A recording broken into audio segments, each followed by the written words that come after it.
Gnarly. No, so that's actually 6. What's up, everybody? Um, so I figured I'd make a bit of a video talking about some of the things you can sort of get here in China, or places you can go if you ever get really homesick. Now, this actually applies to the American foreigners here and the British foreigners here, among other people, of course.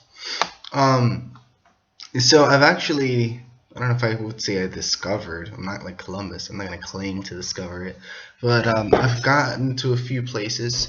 So they're foreign-based bars. They're like American bars and British pubs. Um, so in Dongguan City, there's actually one called Stir It Up. Apparently, a few American people go there. It was actually the owner's American. There's quite a few people from like the Czech Republic and Russia and things like that that go there too. So when you walk in, it's almost like you're not in China anymore for a while. All the signs, everything's in English. Everyone there, most people there speak English, and it's almost like you get a bit of a break. Like China's great and everything, but sometimes you need a break if most of the time you can't even understand what people are saying, and it gets a little crazy. So it's actually a pretty nice place to hang out for expats, I guess. So expats is kind of referring to expatriates, or people that used to live in the States and now live in different foreign countries. But anyway, that's usually people refer to it as expats when they're talking about American foreigners living in Asia.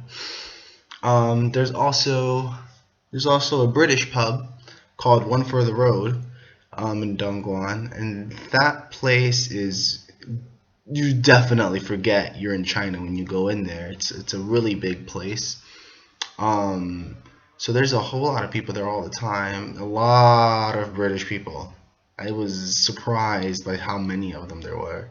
I thought it would be maybe one or two here or there, but I mean the place is like pretty busy. You go in there to have the typical kind of British beers. I couldn't name them if I tried because I don't remember. But it's a British pub, right? I mean, what else can I tell you? It's a really nice place. There's a lot of like activities or games and things like that that the owner sets up there, and people get to compete. Like when I went there, I was having dinner with my roommate, and we got into this like a quiz contest type of thing. So every table has their own team, and we're like supposed to guess what are the capitals of these cities, what happened during these dates, etc., etc., etc. So it's pretty dope. Definitely a cool place to check out. So I'm gonna be browsing about probably like the couch surfing website, couchsurfing.org. So in there, I actually could find a lot of foreigners. I'm a foreigner technically. I'm in China. A lot of foreigners on there that visit different countries and whatnot, and then we all kind of just get together and have a good time.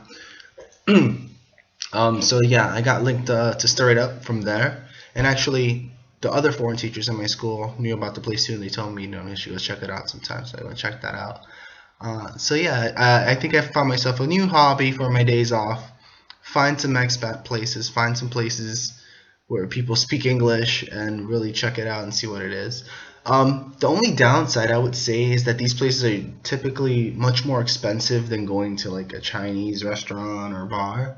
The reason is kind of obvious. So I'd stir it up. I ordered a burger, and I'm like, wow, we have burgers here. That's nice. I haven't had a burger in a while, and it was the most delicious thing I've ever had.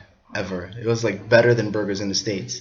So all of or most of their food is imported, either from the States, or they're just imported for the same things that we get in the States. Whatever. The beers they have, they get from the States and they get from Japan. And I think the same situation is with One for the Road. They get imported beer from Britain or Ireland or whatever. So yeah, it's definitely going to be a bit more expensive, quite a bit more expensive than the regular bars. But it's nothing outrageous. It's not. It'll be like typical New York prices. Like I can go out and I can get a beer here for, and I mean a hell of a beer, something that looks like this big, maybe not this big, but pretty close, for probably two US dollars, give or take, maybe even less. But over there, it's definitely going to be more. I'd say